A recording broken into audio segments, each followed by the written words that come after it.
So hello people, this is your channel CATV and in this video what we are doing, हम जो है इन days की important summary एक बार देख लेते हैं, राइट।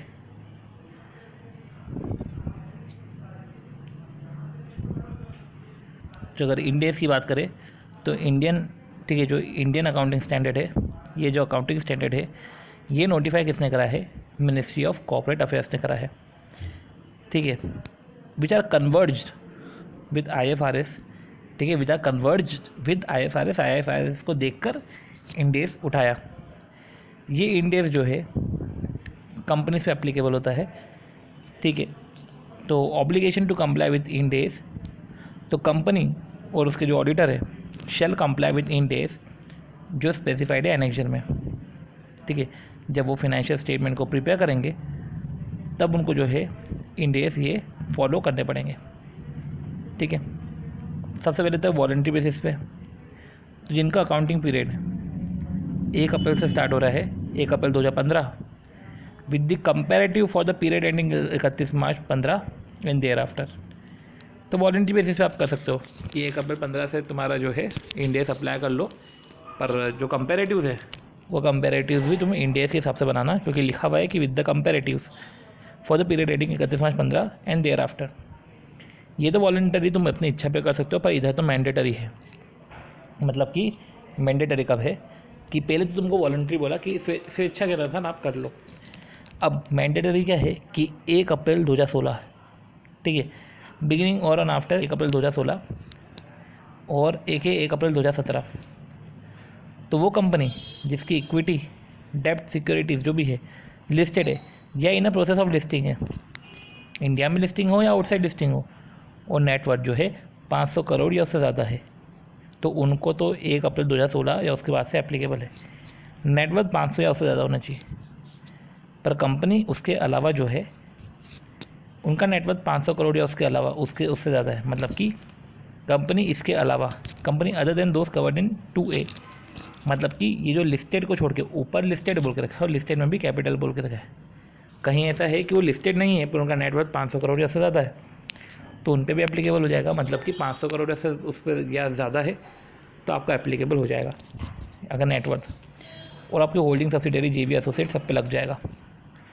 पॉइंट ये है कि 500 करोड़ से कम हो तो जो लिस्टेड कंपनी है, ठीक है, तो उन पे तो लगेगा ही लगेगा। भले लिस्टेड कंपनी हो पर नेटवर्थ तुम्हारा 500 करोड़ से कम हो, पर अगर वो लिस्टेड है तो तुमको 1 अप्रैल 2017 से तो लगना ही है। और जो अनलिस्टेड कंपनी है उसमें थोड़ी सी रिबेट है, वो ये है कि 250 करोड़ या उससे ज़्यादा और 500 करोड़ से कम, मतलब कि 250 करोड़ और मोर और लेस देन 500 करोड़, तो ऐसे केस पे एप्लीकेबल होता है। मीन्स कि अगर मैं बात करूँ तो अगर अकाउंटिंग पीरियड देखें 1/4/2016, तो कंपनी लिस्टेड हो या अनलिस्टेड हो, 500 करोड़ से ज़्यादा का नेटवर्थ है तो आपको इंडेस एप्लीकेबल हो जाएगा। पर जो है लिस्टेड कंपनी है पर 500 करोड़ या उससे कम है, 500 करोड़ से कम है पर 250 करोड़ या उससे ज़्यादा है, तो ऐसे केस में देखो अगर लिस्टेड है तो आपको 1 अप्रैल 2017 से तो लग ही जाएगा। अनलिस्टेड में ऐसा देखा जाएगा कि 500 करोड़ से कम और 250 करोड़ या उससे ज़्यादा। चलो, तो ये अपन ने 1/4/2017 से हमने ये इधर देख लिया, ठीक है। अब पॉइंट ये आता है कि नेटवर्थ, तो नेटवर्थ का मतलब क्या होता है? तो मतलब कि एग्रीगेट वैल्यू, नेटवर्थ का मतलब होता है aggregate value of paid up capital, ठीक है, paid up capital and reserve created out of profit and security premium account. तो paid up capital, reserve, security premium account, तो ये तो अपना नेटवर्थ है। Paid up capital, paid up share capital, अभी इसमें इक्विटी प्रेफरेंस दोनों आ गए, ठीक है, रिजर्व और security premium account. After deducting aggregate value of वही एक्यूमुलेटेड लॉसेस, डेफर्ड एक्सपेंडिचर, ठीक है, miscellaneous expenditure not return of, ये सब। और अगर रिजर्व जो है created out of revaluation of asset है तो वो इधर नहीं आता। अगर reserve created out of revaluation of asset है तो वो इधर नहीं आएगा, ठीक है। राइट बैक ऑफ डेप्रिसिएशन वो इधर नहीं आएगा, तो right back of depreciation and amalgamation वो भी इधर जो है नहीं आएगा।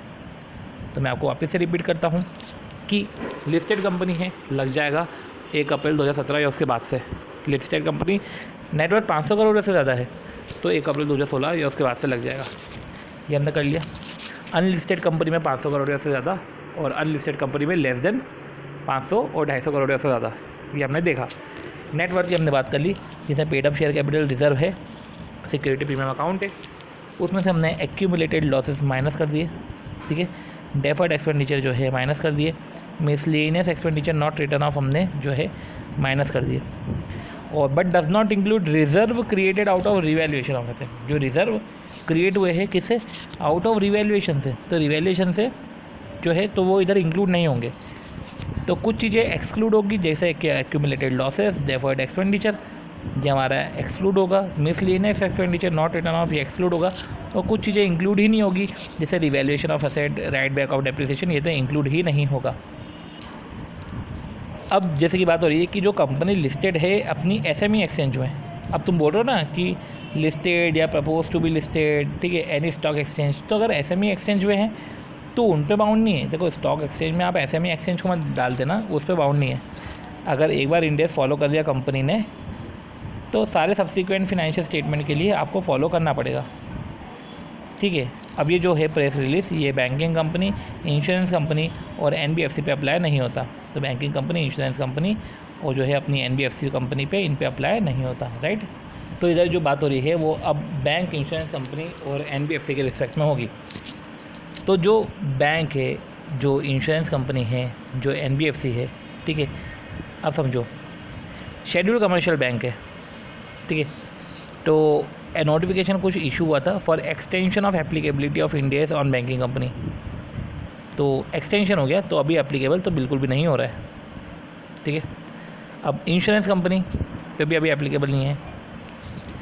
एनबीएफसी को 2 फेज़ में लेकर आए हैं। 1 अप्रैल 16 या उससे ज़्यादा अपन पढ़ चुके हैं, 1 अप्रैल 17 या उससे ज़्यादा अपन पढ़ चुके हैं। अभी आया है 1 अप्रैल 18 या उसके आगे। 1 सेकेंड, अब देखो एनबीएफसी 1 अप्रैल 18 या उसके आगे क्या है कि एनबीएफसी लिस्टेड हो या अनलिस्टेड हो। देखो इधर भी नेटवर्थ 500 करोड़ या उससे ज़्यादा, मतलब सबसे पहले जो है नेटवर्थ तो 500 करोड़ या उससे ज़्यादा पे ही लगेगा। फिर उसके बाद एनबीएफसी में भी ऐसा है 1 अप्रैल 19 है उसके बाद से कि अनलिस्टेड है, वही सीन अनलिस्टेड है तो 250 करोड़ या उससे ज़्यादा, ठीक है, पर 500 करोड़ से कम। ये एनबीएफसी हमारा इधर आ गया, ठीक। अब वॉलंटरी अडॉप्शन, ये जो वॉलंटरी अडॉप्शन है, not permitted to, voluntary adoption not permitted to, ये वॉलंटरी अडॉप्शन ऐसा कुछ भी नहीं, डायरेक्ट मैंडेटरी है। और कंपनी जो है not cover in the road map, ये रोड मैप में जो कवर नहीं है वो तो ऑब्वियसली बात है, जो 250 करोड़ से नीचे उसका जो है नेटवर्थ है।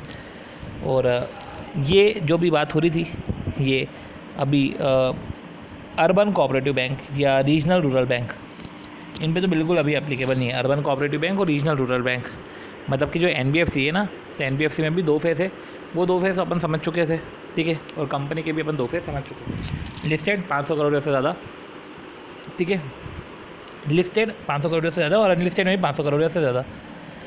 तो इधर 1 अप्रैल 2016 या उसके बाद से 1 अप्रैल 17 या उसके बाद से लिस्टेड और अनलिस्टेड 250 करोड़ से ज़्यादा, 500 करोड़ से कम। नेटवर्थ हम कैलकुलेट करना सीख गए हैं। और जो है बाकायदा जो एनबीएफसी में भी 1 अप्रैल 2018 से वैसे ही सीन है, और 1 अप्रैल 2019 या उसके बाद से मैंडेटरी है, ठीक। तो ये हमारी इंपॉर्टेंट इंडेज की समरी ओवर होती है। एंड देन जो है हम बाकायदा इसके बाद हम जो है कार्व आउट करेंगे, राइट।